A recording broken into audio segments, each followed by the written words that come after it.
chroniques de l'informatique. Au programme des chroniques de l'informatique aujourd'hui, un aperçu de Copland, le nouveau système d'exploitation du Macintosh. Un regard sur 3 nouveaux clones du Mac de Radius, Power Computing et Daystar Digital. Vous voulez un Power Mac? Nous vous montrerons le nouveau PowerPC PowerBook. Au bulletin net, nous visiterons le website de Power Computing et nous vous donnerons un aperçu de l'interface Copland. Plus les dernières nouvelles informatiques dans un instant aux chroniques de l'informatique. Bonjour et bienvenue aux Chroniques de l'informatique, ici Stuart Chiffé. Si vous êtes un inconditionnel du Mac, ce petit insigne vous plaira. Il dit Windows 95 égale Macintosh 89. Oui, le système d'exploitation Mac a des noms de fichiers à rallonge depuis des années. Plug and play, drag and drop, etc. Mais Apple ne dort pas sur ses lauriers. Avec Windows 95 à ses trousses, Apple s'apprête à lancer son propre système d'exploitation sous le nom Copland. C'est la première mise à niveau importante de l'OS Mac depuis plusieurs années. Et pour parler du nouveau système qui va sortir en 96, j'ai avec moi Adam Samuels d'Apple Computer.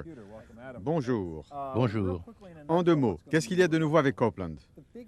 Eh bien, Copland apportera 2 améliorations principales. L'une est un gain de productivité. Nous voulons que les utilisateurs soient plus performants, qu'ils maîtrisent le système plus vite. Et deuxièmement, nous voulons leur permettre de tirer parti des performances du processeur PowerPC et Copland leur en donnera les moyens.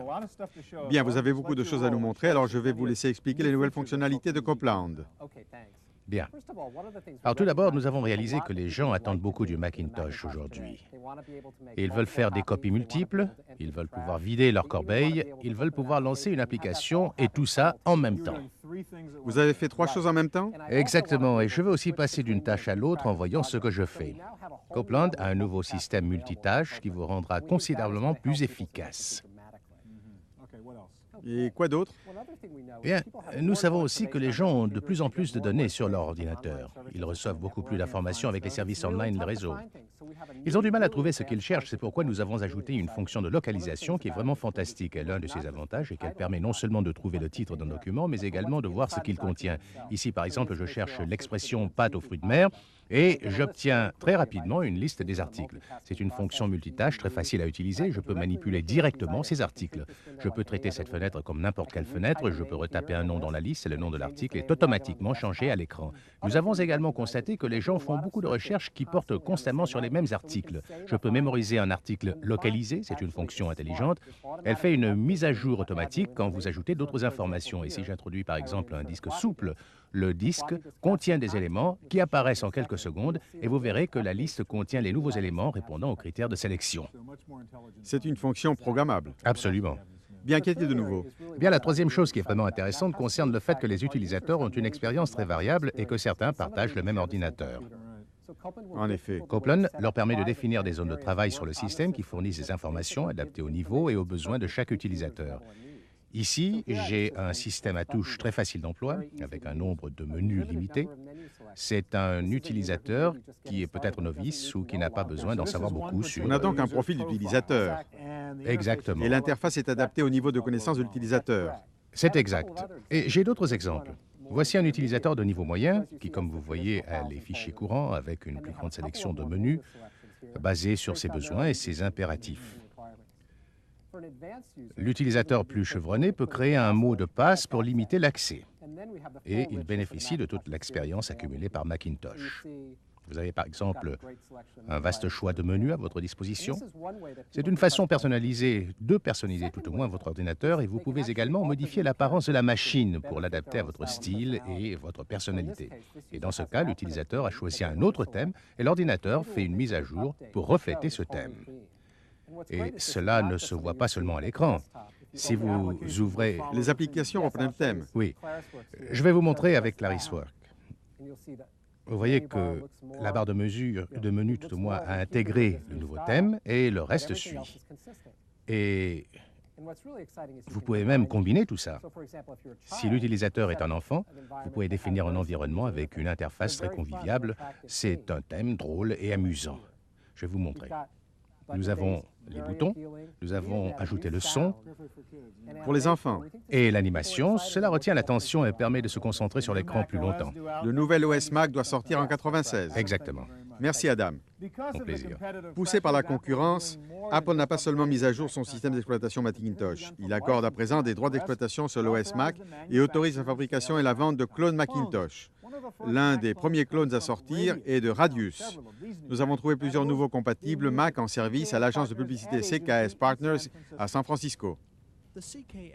On a dit que le groupe CKS était une agence publicitaire intégrée de la nouvelle génération, une sorte de service polyvalent qui utilise le multimédia pour promouvoir ses clients. L'agence high-tech, qui a des bureaux à San Francisco et dans la Silicon Valley, réalise des annonces publicitaires sur différents supports, du papier au cyberespace. Et comme le papier reste un support important, CKS a cherché un moyen de simplifier le processus de concrétisation d'une idée sur papier. Une solution est de faire le contrôle des couleurs sur place. C'est ce qu'on appelle le traitement électronique en préimpression. Le traitement électronique en préimpression est la synthèse du travail de création et de production avant d'imprimer. Nous cherchions un moyen de raccourcir le cycle de production sur papier et l'une des solutions consistait à condenser la phase de traitement et de contrôle de l'image qui prend souvent beaucoup de temps. CKS a adopté le système Radius 100, un système de reproduction électronique basé sur le clone Radius du Macintosh breveté par Apple. Le système 100 fonctionne avec un processeur PowerPC de 100 MHz, un traitement graphique à grande vitesse, Photoshop d'Adobe et un affichage pilote des couleurs. Le calibrage intégré des couleurs à l'écran est essentiel pour assurer un contrôle précis à l'écran. L'artiste utilise un Macintosh pour retoucher les images et les photos scannées, puis il transfère le graphique sur le Radius pour la composition et la vérification électronique à l'écran. Pour moi, la vérification à l'écran est le résultat d'un système de gestion des couleurs qui est prévisible. Et lorsque vous savez que l'image à l'écran est ce qui se rapproche le plus d'un système de contrôle standard, ce que vous voyez à l'écran est beaucoup plus valable et beaucoup plus fiable. Pour les chroniques de l'informatique, ici Giles Bateman.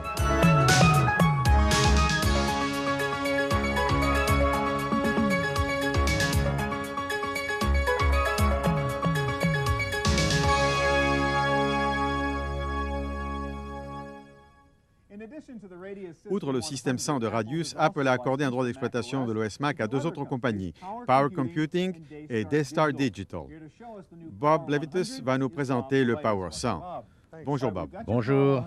Bien, vous avez votre Power 100. Il n'est pas en route, il n'y a rien à l'écran parce qu'il n'y a rien à voir. C'est un Mac après tout. Ouais, c'est comme un Mac. Il ressemble donc à un Macintosh. Absolument. Le boîtier est bien sûr différent du Macintosh. Je vais vous demander d'ouvrir le couvercle pour voir à quoi ressemble l'intérieur et ce qu'il y a de différent et de commun avec le Mac. Je vais l'incliner pour mieux voir. Faites-nous une petite présentation. OK, je vais commencer ici. Voici une mémoire morte Apple, un cache SIM et l'unité centrale, un port PC 601 qui fonctionne sur 100 MHz. Toutes ces petites barrettes grises sont l'Apple Custom A6, il y en a 16. Ce sont des SIM à mémoire vive et nous avons 8 fiches SIM RAM, ce qui facilite les extensions. Et voici notre carte entrée-sortie. C'est différent de ce qu'on voit dans un Mac. Oui, sur un Power Mac 8100, tous les circuits se trouvent sur la carte mère et la différence est qu'ils sont sur la carte fille. Cela nous permet de faire des changements plus facilement.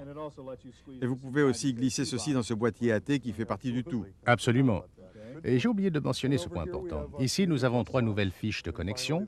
Et voici la carte vidéo haute performance. C'est un autre accessoire qui se trouve sur la carte mère Apple et que nous avons déplacé sur la carte fille. Et nous avons ajouté un autre accessoire. Cette carte contient un accès Macintosh et un accès pour l'affichage VGA. Bien, vous avez là une autre belle invention. Montrez-nous ça. Oui, et ça me plaît beaucoup. Ça plaît beaucoup à nos ingénieurs. Cela permet d'ajouter un deuxième lecteur de disque interne. Il suffit de dévisser une vis, d'ouvrir cette plaque, d'insérer la disque et de refermer. Le système est étudié pour être simple d'emploi et très ouvert.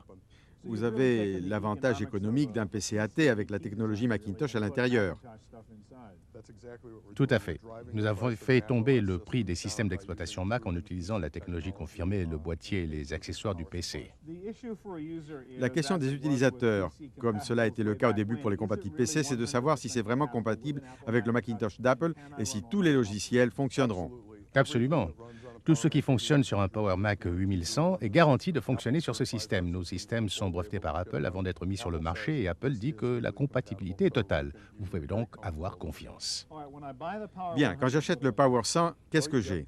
Eh bien, vous avez le système proprement dit. Le système de base coûte 1 699 $. C'est une configuration 8-540. Et nous offrons également un lecteur de CD-ROM.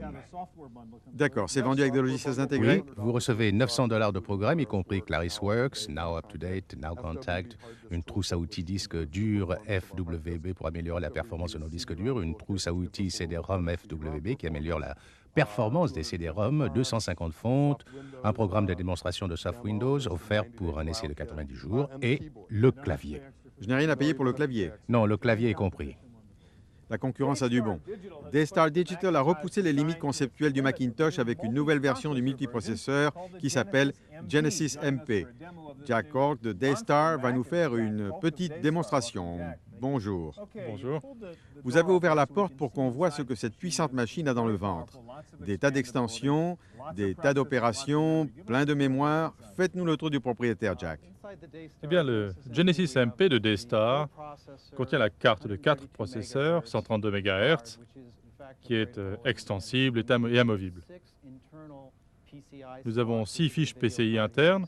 Voici la carte vidéo. Il y a 12 fiches DIMM, ce qui permet d'étendre le système à 1,5 milliard d'octets de mémoire. Nous avons 7 baies pour lecteur de disque, ce qui permet de faire les extensions de lecteur nécessaires au SCSI 2, rapide et large. Nous avons également les connexions extérieures courantes. Bien, c'est manifestement un système haut de gamme. Le but du multitraitement est d'effectuer plusieurs opérations très rapidement. Donnez-nous un exemple d'application qui tire vraiment parti de votre capacité multitraitement. Eh bien, nous avons un exemple de Photoshop à l'écran, l'une des applications Macintosh les plus populaires. Adobe a entièrement revu le moteur de Photoshop pour permettre le multitraitement. Et ici, je vais prendre l'exemple d'un filtre courant que beaucoup d'utilisateurs de Photoshop emploient en mode de traitement simple. En sélectionnant le Gaussian Blur, j'ai uniquement accès à l'un des processeurs. Cette barre montre le déroulement de l'opération. Le filtre fonctionne en utilisant un seul processeur. Et normalement, ça prendrait 10 ou 12 secondes. Voilà, c'est fait. Nous allons maintenant regarder ce tableau qu'Adobe a écrit pour nous. En cliquant sur cette boîte, nous avons le multiprocesseur. Je vais annuler ce que j'ai fait avec Gaussian Blur et effectuer la même opération avec les 4 processeurs. Notez qu'il s'agit de processeurs à 132 MHz, ce qui veut dire que même en mode lent, c'est plus rapide que tout ce qui existe sur le marché. Cette machine est approximativement 3 fois et demi plus rapide que le 9500, le plus rapide d'Apple. Bien, votre machine est vraiment un système haut de gamme. Vous avez créé un poste de travail pour effectuer des opérations complexes avec l'OS Mac. C'est exact. Et nous combinons la facilité d'emploi du Macintosh avec la puissance d'un SGI. Cette machine s'adresse à tous ceux qui veulent produire le genre d'effets spéciaux qu'on vient de voir, dans le genre Terminator ou Forrest Gump. Notre machine donne cette capacité aux petits opérateurs. Et en ce qui concerne la conception du multiprocesseur, c'est votre compagnie qui a tout fait? C'est ça. Apple a signé un contrat avec Daystar. Ils ont acheté les droits d'exploitation, mais nous avons conservé le développement et la promotion. Et nous continuerons à collaborer avec Apple. Un Mac haute puissance. Merci, Jack. Je vous en prie. Il y a eu 2 faits marquants chez Apple au cours des dernières années, le succès du PowerBook, puis celui du Power Mac. Aujourd'hui, Apple les réunit dans le premier PowerPC PowerBook. Il est utilisé par la compagnie de gestion de bases de données Oracle à Redwood City, en Californie. Les bases de données conçues à l'intérieur de ces tours modernes sont plus souvent associées aux serveurs de gros ordinateurs dans les grandes entreprises qu'aux PME et aux ordinateurs personnels. La compagnie Oracle a décidé de transférer son logiciel de gestion de données sur un ordinateur portable, comme le PowerPC de Macintosh. Ce produit est généralement utilisé par les éditeurs indépendants qui écrivent des applications de base de données.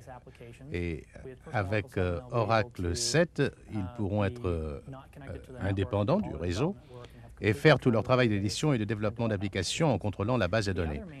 L'autre avantage du produit est d'avoir vos données sur votre desktop au lieu de devoir accéder au réseau, ce qui vous permet d'avoir des tas d'informations sur une seule machine à portée de main. Le Personal Oracle 7 fonctionne sur les portables et desktops Macintosh comme une application Power Macintosh en mode natif. Le logiciel de groupe tire parti d'AppleScript et est transférable d'une plateforme à une autre.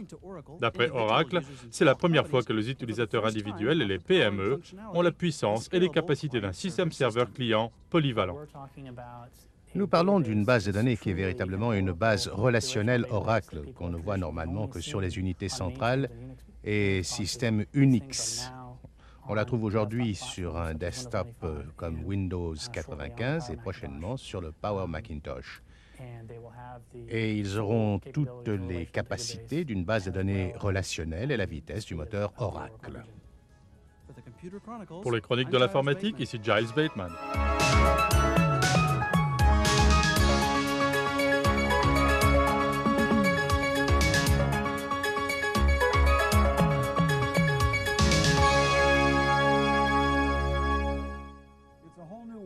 C'est un monde nouveau qui s'ouvre pour Apple avec les Mac clones, un nouvel OS à l'horizon et la concurrence féroce de Windows 95.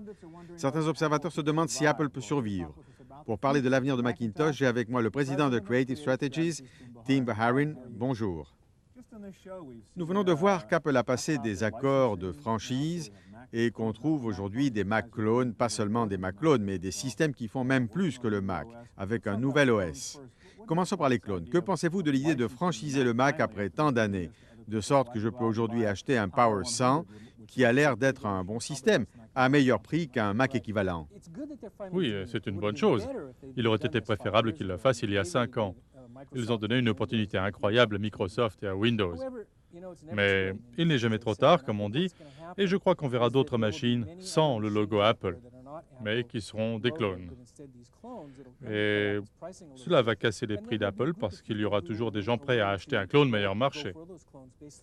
Et du point de vue d'Apple, je crois que c'est une façon d'accroître leur visibilité. Et ils continueront à vendre leurs produits de marque, mais avec les clones en plus. Et je pense que c'est important pour eux. C'est une bonne chose pour Apple que d'autres compagnies vendent des sosies du Mac? Bon, ils n'auraient pas signé l'accord d'exploitation s'ils ne pensaient pas que c'était leur avantage. Ils ont gagné beaucoup d'argent sur des clones. Et Copland, est-ce que c'est un produit important ou simplement une nouvelle version 7.5? Copland est vraiment un produit significatif. Tous ceux qui possèdent un Mac seront séduits. Ils trouveront le multitâche et les nouvelles fonctions très utiles. Mais le fait qu'il soit sorti si tard risque de poser un problème. Je pense que s'ils avaient pu le sortir il y a 6 ou 7 mois, ils auraient pu éviter de perdre les utilisateurs qui sont passés à Windows 95. Avec la sortie prévue mi-96, ce sera plus difficile de gagner des utilisateurs nouveaux à cause de toute la publicité faite autour du PC. Et à long terme, ou même à court terme, quel est l'avenir d'Apple et du Macintosh? Ils détiennent 8 à 10% du marché mondial. Est-ce que Windows 95 va leur faire du tort? Peuvent-ils survivre? Windows 95 va leur faire du tort dans la mesure où ils ne pourront jamais atteindre les chiffres visés par Sculley. Je me souviens quand Sculley a dit « j'aimerais atteindre 20% de part de marché ».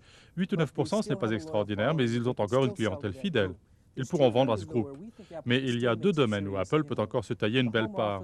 Le bureau à domicile et les petites entreprises d'une part, et le marché des particuliers d'autre part. Il y a beaucoup d'entreprises qui cherchent des solutions. Elles ne font pas la différence entre Mac et Windows. Elles veulent une solution valable, simple et bon marché.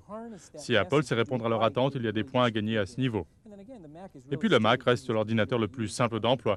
Et du point de vue du consommateur, si Apple capitalise sur ce point, c'est une autre cible. Mais je ne crois pas qu'ils gagneront plus de 2 ou 3 points au cours des prochaines années.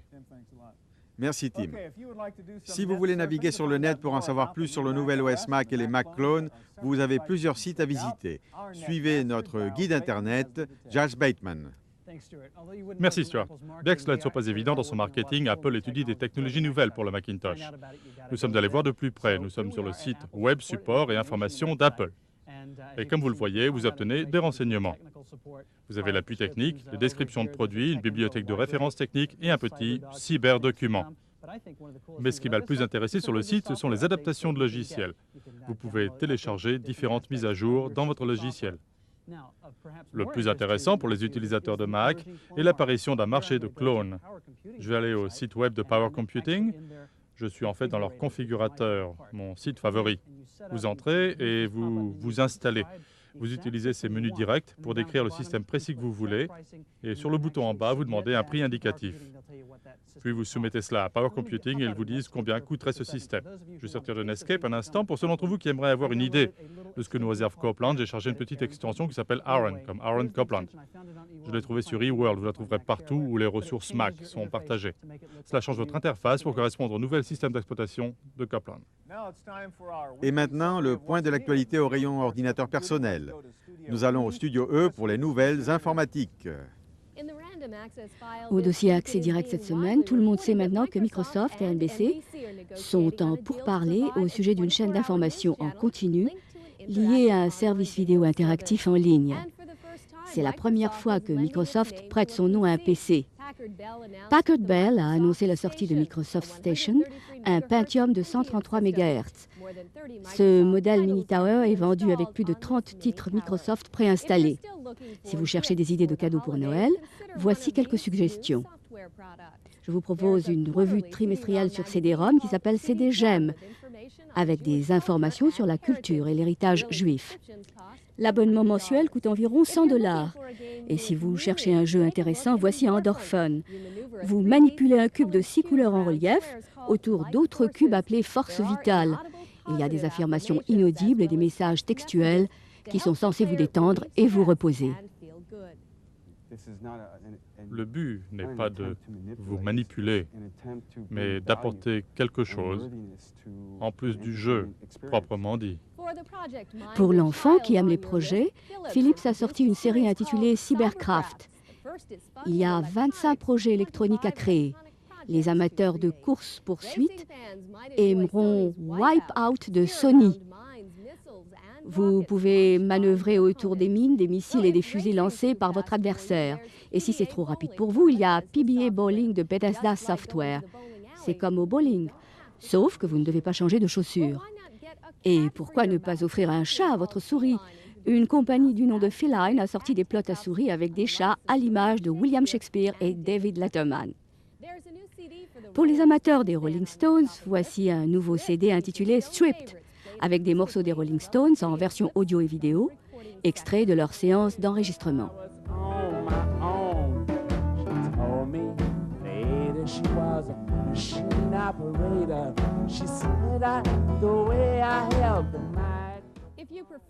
Si vous voulez offrir un bijou à l'élu de votre cœur, Dallas Semiconductor vous propose cette bague à décodeur numérique, sans boîte de céréales.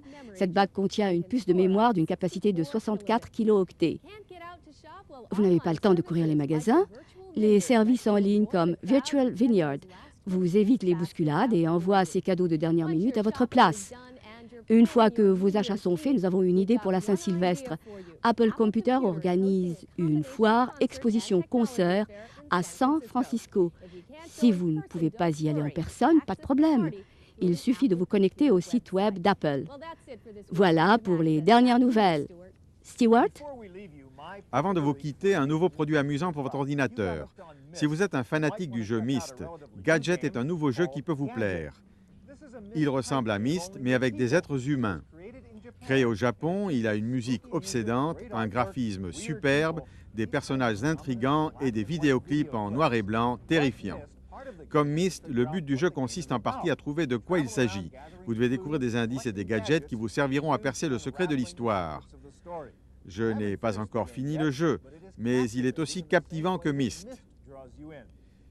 Gadget est distribué par Synergy et coûte une soixantaine de $. Il fonctionne sur Mac ou Windows. Ainsi s'achève cette édition des Chroniques de l'informatique. À bientôt pour un autre regard sur la technologie informatique. Ici Stuart Chiffé. Au revoir. Les Chroniques de l'informatique est réalisé avec le concours de Hewlett-Packard Personal Computers, les PC d'entreprise.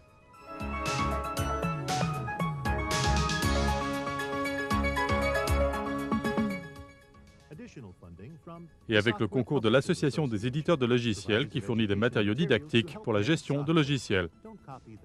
Veuillez ne pas copier ce disque. Les chroniques de l'informatique sont disponibles sur vidéocassette au prix de 32,50 $. Veuillez indiquer le numéro et le sujet de l'émission sur votre commande. Pour tout renseignement sur la série, les invités et les produits présentés, vous pouvez vous abonner à la lettre de chez Fay. Dans chaque numéro, Stuart jette un regard personnel sur les tendances du marché de l'ordinateur personnel. Pour commander une vidéocassette et la lettre de chez Fay, veuillez téléphoner au 1-800-895-20 ou écrire aux Chroniques de l'informatique.